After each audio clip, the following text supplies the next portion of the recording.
I really liked this shot when I took it, but it came out a little dark and heavy. Here's where we're heading, a lighter, more inviting scene with depth and gentle light, while keeping the natural feel that drew me to it. I'm taking you through my full editing process, starting in Camera Raw and finishing in Photoshop. First, I raise the exposure to 0.5 point to raise the overall brightness. I pulled down the highlights to -50 to protect bright areas and raise the shadows to +50 to pull out detail. Lower the whites to -20 and raise the blacks to +40 because some areas are clipping to pure black. The color feels too warm and yellow, so I cooled the temperature down to 4600 and I raised the tint to +16, giving it a little bit of magenta. Coming down to detail, we press Alt and raise the masking to around 90. I raise the details, lower the radius, and set the sharpening to 70. I also remove the chromatic aberration. And because I shot 4 images for front to back focus, I copied these settings and applied them to the remaining 3 shots. So everything stays in sync. If you're enjoying this transformation so far, a like and subscribe really help me keep these videos coming. With the raw work done, let's move into Photoshop. I opened the 4 images and to blend or stack them in the TK9, I select Focus Blend. This creates a merge layer with sharpness from foreground to background. I can now delete these 4 initial layers since I don't need them anymore. The first thing I see when I look at this image is the water reflection. It's pulling too much attention. In the TK9 multi-mask panel, we click on the color mask, select this blue color from the reflection, click OK, and now we need to better highlight the mask so we can better target that reflection.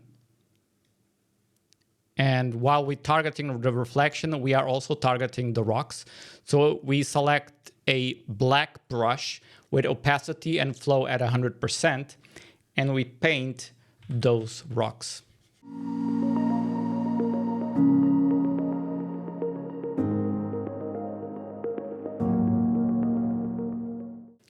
And now we apply it to a color grading layer.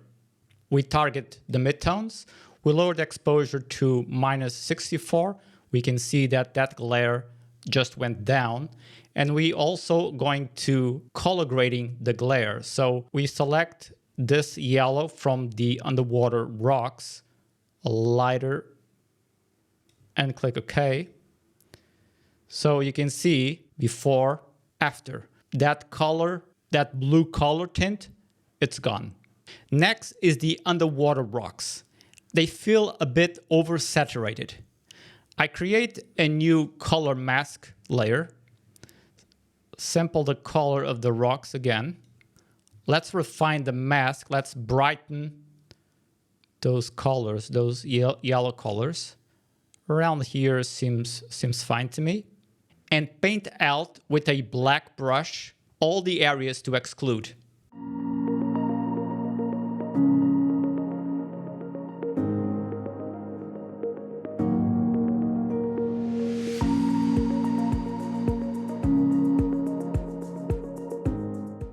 I apply it to a hue saturation adjustment layer and lower the saturation to -40.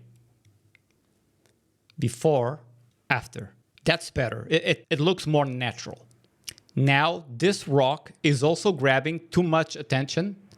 I create a burn layer, set the brush opacity to 30% and the flow also to 30%. And we'll paint gently and darken the rock.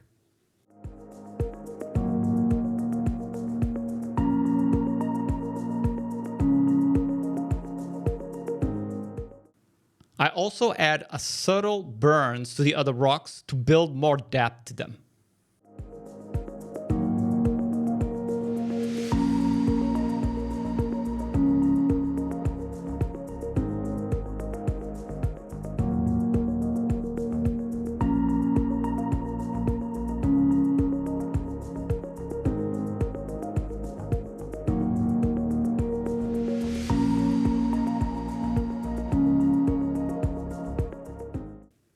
before, after, the rocks gain more dimension, which is great. Overall, the image feels a bit dark, so in the TK multi-mask panel, I create a color grading layer, then use the elliptical tool to draw a shape. Let's position it to where we want, more or less. And now let's apply it to the color grading layer. Let's select the midtones and raise the exposure to around plus 14. Before and after. We now have a gentle vignette, but the mask isn't feather yet. So I go to the properties of that mask and let's feather to around 250 pixels. Now before, after, much better now. Since lifting the midtones also lift the glare on the reflection, I go back to the TK multi-mask panel, let's close this, and let's edit the mask, and let's paint out that glare by selecting a black brush, opacity at 100% and 100% flow also. And now let's paint out that extra brightness that we gave by raising the midtones.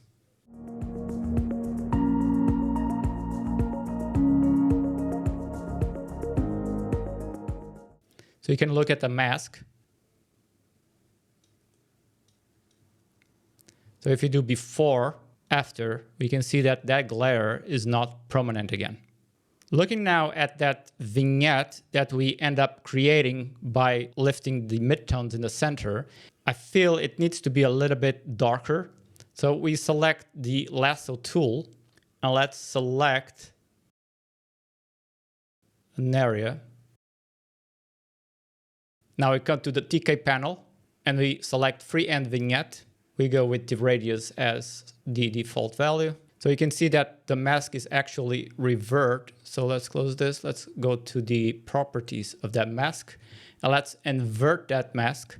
So now if you do a before, after, we can see that it is a little bit more prominent, that vignette. And by the way, if you're liking what you've seen so far from the TK9 panel, I've linked it in the description below.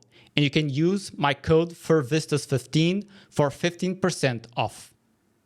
Now it's time to bring back some sunlight I saw on location. In the TK multi-mask panel, I create a color mask and sample one of these green colors here.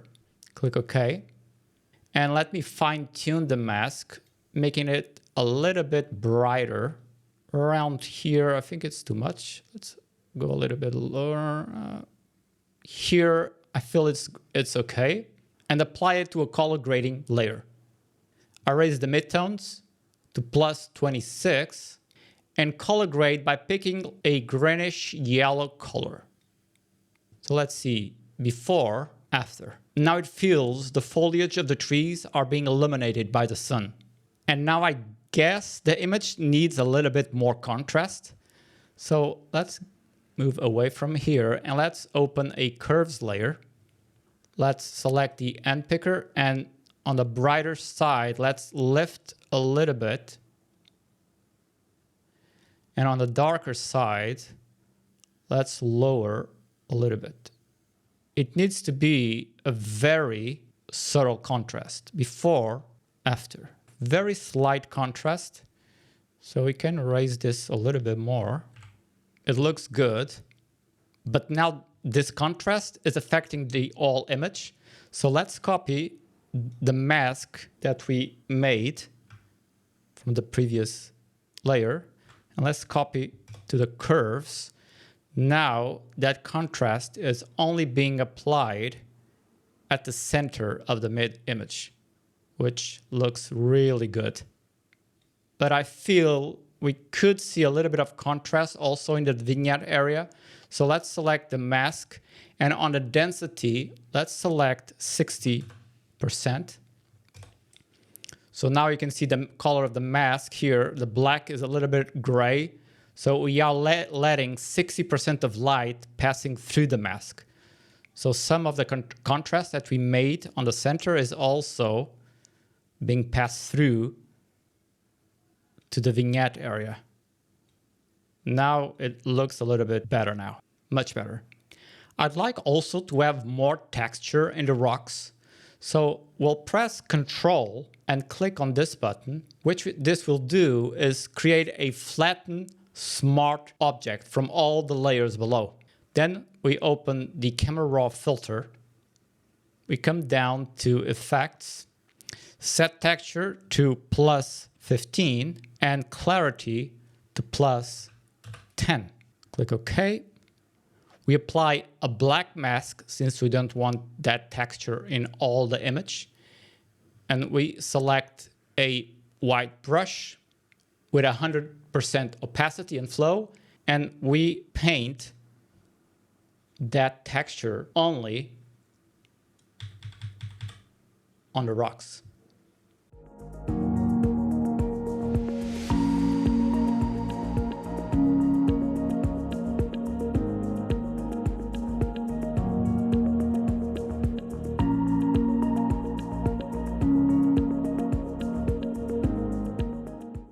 Before and after, it's a bit too strong, so let's lower the opacity of the layer to around 50%. Before, after, so let's zoom to 100%. Before, after, it feels more natural now. For extra sharpness now, I create another smart object and set the blend mode to linear light. Go to Filter, Other, High Pass, 2 pixels.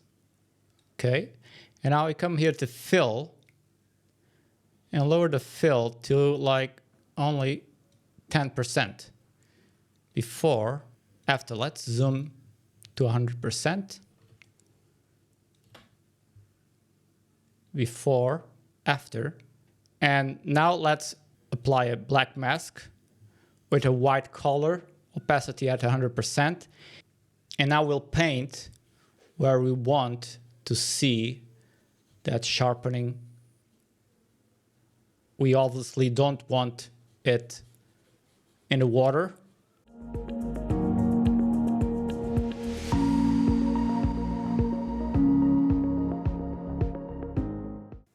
Before, after, so only applying to the rocks and trees. It's very subtle, but it's there. Now it's time to make that sunlight to glow. So we create another flatten smart object. We go to Filter, Blur, Gaussian Blur. We set it to 24 pixels, roughly matching my camera sensor. Then we go to Camera Raw filter. Let me raise the exposure to 130, vibrance to +60, and saturation to +60 also. Let's click OK. Let's set the layer opacity to around 12% before, after. Let's go to the TK9 multi-mask. Let me create a luminosity mask and we'll select lights 1 and now apply it to that layer.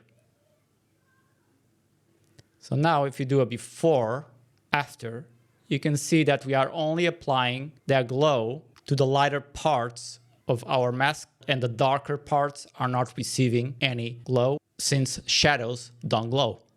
And I think I can raise the opacity now a little bit. Let's go to 18%.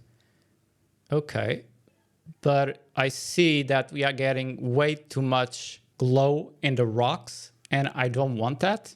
So let's create a burn layer. Let's set the opacity of the black brush to 20% and also the flow to 20%. And let's remove some of that glow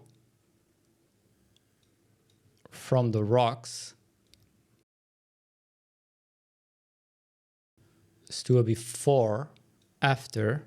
So if we select both layers, before, after, so now we are not seeing that glow in the rocks that we were seeing. Much better now. And now I feel the saturation is a touch high overall.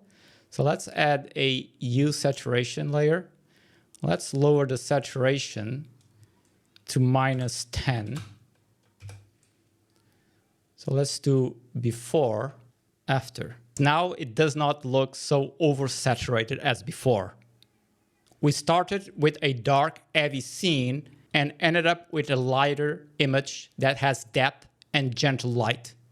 If you enjoyed this edit, give it a thumbs up and subscribe to catch more of my editing adventures. Let me know what you think in the comments, and I'll see you in the next one. Thanks for watching.